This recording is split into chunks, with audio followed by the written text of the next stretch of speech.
Iran और America के दरमियान जारी कशीदगी एक बार फिर मशरिक़ वस्ता को गैर यकीनी के बादलों में लपेट चुकी है। सवाल ये नहीं है कि दोनों ममालिक के दरमियान इख्तलाफात हैं, बल्कि असल सवाल ये है कि क्या ये इख्तलाफात सिफारतकारी के जरिए हल होंगे या ताकत के इस्तेमाल की तरफ बढ़ेंगे।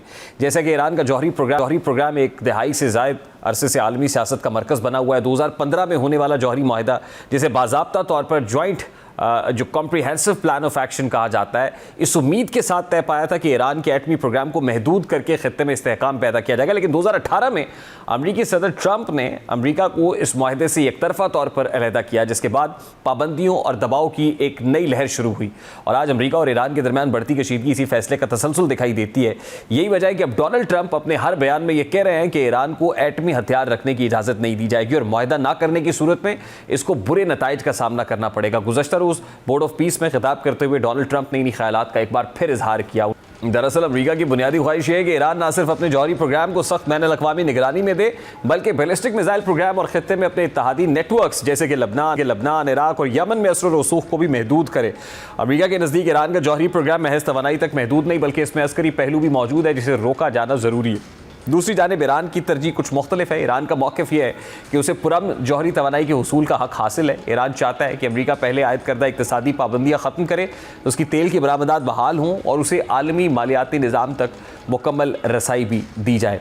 इस सारे मामले पर बात करेंगे। इस वक्त senior defence analyst brigadier retired हारिन में ज्वाइन किया है। अस्सलाम वालेकुम ब्रिगेडियर साहब, बहुत बहुत शुक्रिया आपके वक्त के लिए। ब्रिगेडियर साहब, बोर्ड ऑफ पीस के अंदर जो प्रेसिडेंट ट्रंप ने कहा वो ज़ाहिर है सबके सामने, और ये किसी से ढका छुपा नहीं है। अमेरिका का जो प्लान है हर तरफ से ईरान को घेरे में लेना, वहाँ पर बहरी बेड़े बड़ी तेज़ी से पेशकदमी करते हुए हमें दिखाई दिए उस वक्त के जब ओमान के अंदर जो है वो डायलॉग हुआ, फिर जिनेवा के अंदर हमने मुज़ाकरात का दूसरा दौर देखा कि इंगेज तो किया जाए दुनिया को दिखाने के लिए कि हम बातचीत करना चाहते हैं, लेकिन अल्टीमेटली ईरान हदफ नज़र आ रहा है और लगता यह है कि US can do anything for that, यानी अपने उस मकसद को अचीव करने के लिए वो किसी भी नहज तक जा सकता है।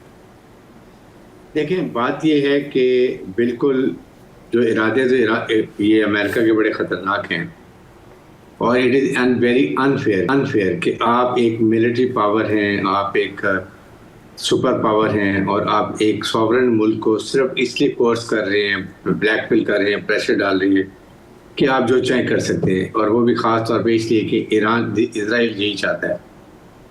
एक बराबरी की बुनियाद पर आप अगर डायलॉग कर रहे हैं तो आपका मतलब जो इंटरनेशनल कवानीन है उसकी तो फॉलो करें। इंटरनेशनल कवानीन में है कि every country has a right कि अपनी मेडिकल के लिए और एनर्जी के लिए वो 2.5 या 3.5 ये है जो इंटरनेशनल एटॉमिक एनर्जी कमीशन का एक अलाउड इन्वेस्टमेंट प्लान है, आप वो कर सकते हैं। और वो भी जब ईरान कहता है जी इंटरनेशनल एटॉमिक एनर्जी कमीशन की मॉनिटरिंग में आप चेक कर लें, और उनके स्पिरिचुअल लीडर ने ये कहा जी कि ईरान बिल्कुल एटमी हथियार नहीं बनाना चाहता, ये इस्लाम के भी खिलाफ है। आपने कहा कि हमने ईरान की एटमी तभी तबाह करके रख दी है। इवन देन आप दोबारा ये करें, ईरान विल ओपन से कि जी ठीक है आप आएँ, इंटरनेशनल एटॉमिक एनर्जी कमीशन आए, हर जगह इंस्पेक्शन करें, मॉनिटरिंग करें, और जितनी निश्चय में इंटरनेशनली अलाउड हमें वो अलाउ करें। देखिए भाई साहब, Iran is very open for that. कता कलामी के लिए माजरत। जौहरी प्रोग्राम पे तो वो कहते हैं बात करें, जब चाहे बात करें, जैसे चाहे बात करें, लेकिन अमेरिका का हदफ तो यहाँ पे सिर्फ जौहरी प्रोग्राम नहीं, वो तो बैलिस्टिक मिसाइल प्रोग्राम को भी तबाह करना चाहता है, उसके साथ साथ रेजिम चेंज चाहता है अल्टीमेटली। देखें, दिस इज अनफेयर। आप मुझे बताएं कि एक तरफ इजराइल पूरा भरा बैठा न्यूक्लियर पावर है और उसके बाद हर किस्म की उसके पास मिलिट्री पावर है। ईरान अपने दिफा के लिए हर किस्म का उसका हक है कि वो जो भी बनाए। यस, अगर वो अग्रेसिव हो रहा है, किसी मुल्क पे जाकर अटैक कर रहा है, then you are suppose to neutralize it. वो अगर थ्रेट है इजराइल का, तो वो अपने जो सुपरसोनिक हाइपरसोनिक मिसाइल बनाए हैं जो कि उसने दिखाए इजराइल को नुकसान करके, दैट इज ओनली रीजन। अगर ये मिसाइल प्रोग्राम को ख़त्म कर दे तो ये सिटिंग डक, फिर तो आप जब जाएँ जाके उस पर कब्जा कर लें। आप उसके वो भी ख़त्म करना चाहते हैं, आप उसके ऑयल रिजर्व और गैस रिजर्व पे कब्जा करना चाहते हैं। आपकी एक और कंडीशन है कि जो उसकी जो प्रॉक्सी से पहले हिजबुल्लाह है, हमास है, हूतीज़ हैं, उसके बाद सीरिया है, वो आपने पहले ही न्यूट्रलाइज कर दी, बिल्कुल आप इनफेक्टिव कर दिए। अब आप उससे और क्या चाहते हैं? सीरिया के थ्रू जो उनको आपको मदद देता वो भी नहीं दे सकता। तो अब तो आपके पास मतलब ये तो आप वो डिमांड कर रहे हैं जो आप एक नॉर्मल एक कमजोर मुल्क भी नहीं मानेगा। मेरे ख्याल में ये एक वेरी अनफेयर है कि अगर आपने अटैक करने फिर कहेंगे कि नहीं, लेकिन प्रेसिडेंट ट्रंप तो पूरे खित्ते के अंदर अमन को इसी अटैक से मशरूत करार दे रहे हैं कि अगर ये इससे विकेट कर लिया जाता है, ईरान को कंट्रोल कर लिया जाता है तो खित्ते में अमन आ जाएगा। इससे ताबीर किया आपने, सुना होगा प्रेसिडेंट ट्रंप। नहीं, खित्ते में अमन कैसे आ जाता है? इसलिए आ जाता है इजराइल खुल्लम खुल्ला जो मर्जी मिडिल ईस्ट में करे। ये प्रॉब्लम है कि फिर उसको और किसी का डर नहीं है, उसको पीछे नहीं पता कि ईरान बैठा हुआ है, एक स्ट्रॉन्ग मिसाइल पावर लेके बैठा हुआ है। और सेकंड है कि आप इसके बाद बाकी रह के जाता है। मुझे बताइए कि जो इजराइल का जो डिज़ाइन है ग्रेटर इजराइल का, वो तो हाफ ऑफ मिडिल ईस्ट शामिल है। और यहाँ पर बहुत बड़ी कमज़ोरी अरब ममालिक की, इस्लामिक वाली की, कि वो आप इस वक्त खुल के अमेरिका से बात करें, आप वहाँ पर जाके बताएं कि this is what it is, कि डोंट बी अनरीजनेबल, और आप अपनी स्ट्रेंथ दिखाएं अरब इस्लामिक। नहीं, लेकिन ब्रिगेडियर साहब ये बात तो ऐसे स्टेज पे हुई है, बोर्ड ऑफ पीस के प्लेटफॉर्म से हुई है कि जहां पे अरब ममालिक मौजूद हैं, इंक्लूडिंग पाकिस्तान, इवन पाकिस्तान भी वहां पे मौजूद है। इस स्टेज से ये बात हो रही है। How symbolic is that? देखिए, यही मैं बात कर रहा हूँ कि यहाँ पर जो इस्लामिक ममालिक हैं, at least they can talk to president Trump के इसमें implication. I am sure Pakistan ने बैक टू डिप्लोमेसी 100% की है। पहले भी अटैक को जो है वो डिले करवाया है। आई एम श्योर तुर्किया भी शामिल होगा, सऊदी अरब भी होगा, कतर भी होगा शामिल।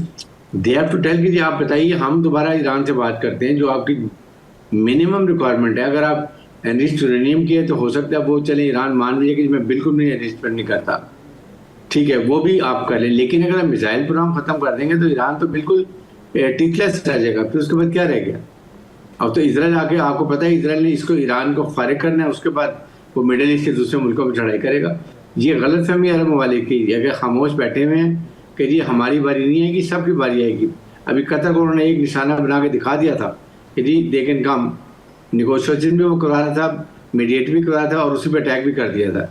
तो इसलिए ये अब इस्लामिक और अरब ममालिक की बहुत बड़ी कमजोरी है। ये they have to show strength as unity. 57 countries हैं, कम से कम कहीं तो खड़े हों। अच्छा ब्रिगेडियर साहब, अभी हाल ही में ईरान में जो कुछ हुआ था, एक इंस्टेबिलिटी हुई, कियोस नज़र आया, एहतजाज नज़र आया, तो उस वक्त सऊदी अरब और दीगर अरब ममालिक ने बड़ा अच्छा रोल प्ले किया, बड़ा सेंसिबली प्ले किया, और अल्टीमेटली उसको अवॉइड कर लिया गया। लेकिन अब at this point in time आप क्या मुतालबा कर रहे हैं, क्या किया जा सकता है इस सिचुएशन से? क्योंकि अल्टीमेटम तो वो 10 डेज़ की बात भी कर रहे हैं प्रेसिडेंट ट्रम्प। इसमें अरब ममालिक को चाहिए कि ओपन कहें कि we have no threat from Iran, we have no problem. और ये बिल्कुल हमारी ईरान से बात हुई है, उसका कोई ऐसे ऑफेंसिव डिज़ाइन नहीं, ये है भी नहीं, ईरान का कभी भी डिज़ाइन नहीं था। इसलिए देखें उन्होंने क्या प्लान किया हुआ था, उन्होंने ईरान का हवा क्रिएट किया कि Iran is becoming a big power, और ये मिडिल ईस्ट कंट्रीज जो है, जो सुन्नी के एरिया जो कंट्रीज हैं, इनको वो चाहता है नुकसान पहुंचाना, इस पर कब्जा करना, जिसकी वजह से ट्रिलियंस ऑफ डॉलर्स का से उन्होंने वेपन एमुनिशन जो है वो ये मिडिल ईस्ट को बेचा है। सऊदी अरब को देख लें, कतर को देख लें, कुवैत को देख लें, बहरीन को देखें, कोई कौन सा मुल्क है जिस, या यूएई को देखें, ट्रिलियंस ऑफ डॉलर्स के वेपन एमुनिशन उन्होंने, अमेरिका ने बेचा इनको, अपनी वॉर मशीनरी चलाई है और उसका हवा क्रिएट किया हुआ है ईरान को। इसलिए उन्होंने अब ईरान को अपने, चाइना ने बड़ा मीडिएट करके सऊदी अरब को, ईरान को, Pakistan must have played their own part, इनको करीब लाए, इनके वो तहफ़्फ़ुज़ात ख़त्म किए। Now they are close to each other, they understand each other reality. इससे बड़ा फ़र्क पड़ा। ये प्रॉब्लम है नहीं उनको, अमेरिका को, इजराइल को पसंद कि वो अब ईरान और मिडल ईस्ट कंट्रीज आपस में दे कम क्लोज, फिर उनकी ये चीज़ें ख़त्म हो जाएंगी। That is the reason they want कि इस इशू को लेके चलें। और कोई जुल्म की इंतहा, आप वेनेजुएला पे चढ़ाई कर दी आपने, पाकिस्तान प्रेसिडेंट को उठा के ले वाई, इसलिए कि वो आपकी बात नहीं मानता। आप, ईरान जो है वो रेजिडेंट मुल्क है, वेनेजुएला तो नहीं है। वहाँ पर उन्होंने पूरी तैयारी की हुई, दे न्यू कि उनकी बैटल में सर्वाइवल है, इसलिए उन्होंने पूरी तैयारी मिसाइल की रखी हुई कि अगर कोई अमेरिकन आएंगे, अमेरिका का नुकसान नहीं करते तो कम अज़ कम इसराइल का नुकसान तो करेंगे। This is the only reason. Iran ने ओपनली किया कि yes then we will go for it, और बाकी middle east country frankly telling वो अमेरिका से बात कर रहे हैं कि ईरान पे नहीं जाएं। वी हैव नो थ्रेट, नाम अपनी स्पेस देंगे आपको इस्तेमाल करने के लिए। बिल्कुल सही।